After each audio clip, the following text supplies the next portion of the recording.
Here we are, end of May. This podcast that you're going to listen to here was recorded 1st of March. I started to record some thoughts and ideas about entrepreneurship, but didn't have didn't really feel like uploading them yet. I wasn't motivated to do it yet, wasn't exactly sure what I wanted to accomplish with it yet. I have a clearer picture now. So going into this, you'll notice that I named the podcast one thing. It's now called The Little Black Couch, not The Bruised Entrepreneur. I found that too negative. But these are some initial thoughts that I had when I started this journey. Obviously, it's a change for me. It's switching for me. It's different for me. But I've been encouraged by many friends and others who have told me that I need to record this journey and do it for, if I can't do it for myself, which is tough, then do it for others. And so here we go.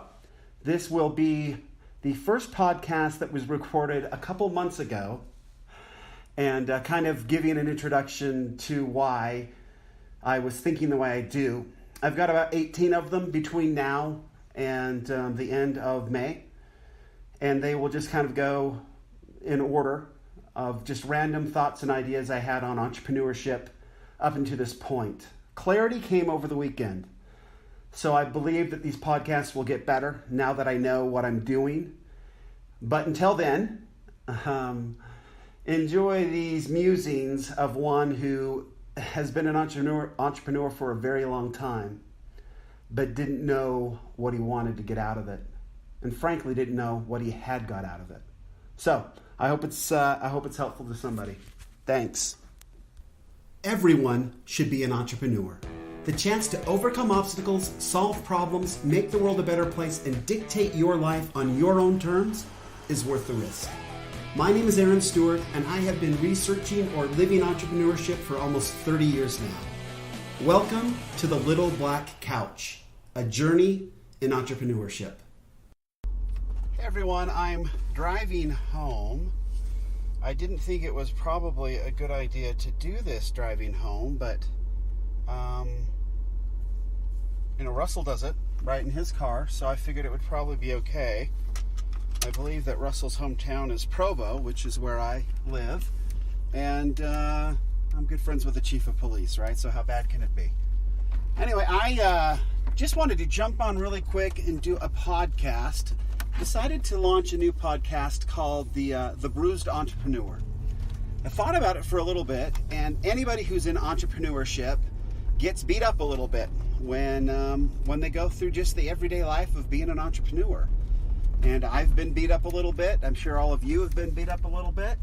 And so I actually thought the name was pretty great. So I'm going to stick with it and go with it and see how it goes. But one of the cool things about this opportunity, I went to Funnel Hacking Live with my lovely wife, and we had a great time. Learned a lot. Joined the 2CC coaching club, and one of the things that we were asked to do in the onboarding video yesterday from Russell was to limit ourselves to one funnel. And until that one funnel hits $1 million in sales, that's the only funnel we do. And we don't hire new employees, and we don't do all of that. And that was a difficult thing for me to hear. As background on me, my story, I am a serial entrepreneur. I have started, created, and run a couple multi-million-dollar companies. They are based on technology, but always have done them with large partners, some Fortune 100 companies and some that are smaller. And part of what I wanted to do coming in to ClickFunnels is figure out new avenues to keep those companies going and doing well and finding leads and trying to get away from always needing a partner for the services and the products we provide. Trying to go a little more direct to the consumer as opposed to always trying to get business clients. Because those business clients, they're great. I dealt a lot in the railroad industry, and we brought on a big client. We deal in 5 of the 6 tier 1 railroads and have provided services for them. And when you get a large client, and we sort of backed into it, I was, that's probably a story for another day, but when you take on a large client, you have like 40,000 people that you have to onboard and at least give them access to what you're doing. And that's a big thing, but once it's up and running, it's great. The problem is that it can leave just as quickly as it comes, and they can find a competitor. In our case, we had an IBM came in and made them a better proposal. At least we assume it was a better proposal. There was nothing, we hoped that there was nothing under the table going on, but we essentially over the course of 1 month lost a good portion of our business. And so it's those types of relationships that I wanted to avoid going forward, and why I came looking for ClickFunnels. Like, how is there a different way of doing this? As far as my educational background goes, I have a bachelor's in economics from UNLV. I have a master's degree in international finance from a little school called Thunderbird, which is the International Business School of Arizona State University. And then I have a doctorate in organizations and management, but with an emphasis in entrepreneurship. Specifically, my dissertation was on the effects of education on one's entrepreneurial perception. And it was a fascinating research project. I did it in conjunction with Babson College and with Thunderbird, and it was great. We got to survey people from 100+ different countries, and it was awesome. It was a really good project. But we learned through that the education bolsters entrepreneurial perception, right? So the more we learn, the more entrepreneurial we believe we can be, the more entrepreneurial opportunities we see in around us. And it was really cool because Western countries, it was still a positive, economically developed countries, I guess I should say, it was still a very positive correlation. But what we saw in third world countries is it was off the charts. That if you educate individuals in third world countries, their entrepreneurial spirit, their perception just goes through the roof. So that was really kind of cool to see all that. So that's my background as I come into this. And ClickFunnels is very different as far as that goes. So I always looked for these new opportunities. Where am I going to create the new company and then go out and I'm going to build a product, and then I'm going to go out and find a partner, and I'm going to market to that partner, and I'm going to make it fit. And ClickFunnels doesn't see it that way. So I was fascinated by ClickFunnels out of the gate because they don't see it the same way. I have seen it, I have taught it, I have lived it. They do it a different way. It's about creating a product based on what the market tells you they need, as opposed to you creating a product that you feel the market needs, right? That's a difficult adjustment for somebody like me. But so I've been going in, I've been educating myself. I have been super excited to use ClickFunnels. I can build funnels, I have built funnels, but they have not worked for my traditional companies very well at all. They have not worked at all. And I was a little frustrated with that. So went to Funnel Hacking Live reluctantly, but we had purchased the tickets and different things. So we're like, why not? Let's just go. It's Nashville.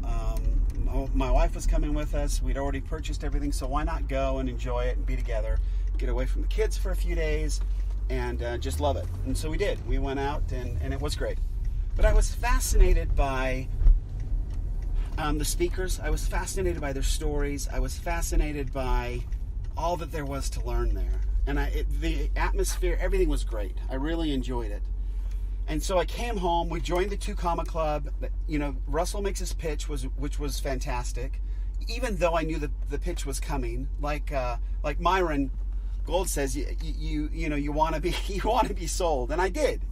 And I was excited to learn about the program, and so I headed off. I signed up. Well, I went back to the room and I sat down and talked with my wife, and I said, "Look, this is what I'm thinking. I think we do this." And we're in a transitional phase where I'm trying to figure out what the next thing is. And do I continue to try to grow the current businesses, or do we find something else? And so sign up, go back. The onboarding thing with Russell yesterday, being told that you have to choose one funnel, I freaked out a little bit, but then sat down and had the opportunity to go, okay, if I have to do something, only one thing for 1 year, what is it going to be? What am I passionate about? What can I do there? And I slowly started going through the different opportunities we have and the companies we have. And I found out for the first time, and this is going to be shocking, I don't like what I do for a living. I really don't like any of the businesses I run right now. They're not exciting. They don't instill passion. I love being able to provide jobs. A lot of what we do, we have a lot of stay-at-home moms that work for us. And I love that portion of it, of helping other people bring home revenue to help their families. That part is really cool. But as far as the product and the service itself, it kind of sucks. It blows. And I thought, I don't want to do that the rest of my life. So what can I do? Well, back in the original One Funnel Away challenge, I pursued this idea of, hey, I wanted to do something. I tried to do the funnel on my businesses, but they said, hey, you have to start publishing every day. And I thought, well, the only thing that I've got enough passion about to really publish every day is either religion or golf. Those are basically it. And religion can be kind of polarizing, but golf, hey, there may be some people that hate golf, but those that love it are pretty passionate. So I started a podcast then, and I've been doing that podcast, but religiously. I just uploaded the 82nd episode. And I thought, okay, I have had enough passion to do 82 episodes, 81 at the time. That's probably where it needs to be. And when I came to that realization that, hey, I'm going to spend the next 12 months building a golf-related empire, it got very exciting. It became peaceful. It became calm. It became liberating. I'm still nervous, all of that kind of stuff, but I've done enough in golf, and I have improved my game enough and done all that, where I've been in 7 years of mastery courses with one of the greatest, if not the greatest mind in golf instruction and coaching there is. So I've got a lot to offer there. And I just was so excited about, one, being freaked out that there's only one opportunity, to then realizing that there only needs to be one opportunity, that this whole concept of that you're one funnel away.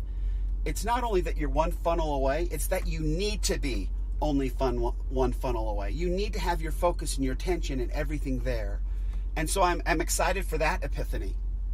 And I'm excited to get going. So this is sort of the first one in this launch of the Bruised Entrepreneur. It's just going to be kind of a free-wheeling discussion on entrepreneurship. I'm going to try to take all the strategies and everything that we're given from ClickFunnels and from Russell and the team and the coaches, and try to break them down into a more traditional discussion, and what I learn and how it applies to what I've learned previously in my life, and based on my research on entrepreneurship, all of that, and try to create something that's hopefully of value to some others who are in this journey with me, who have been indoctrinated one way and now see that there's a different way, and I have to unlearn a bunch of stuff in entrepreneurship in order to accept what's going on now in the 2 Comma Club.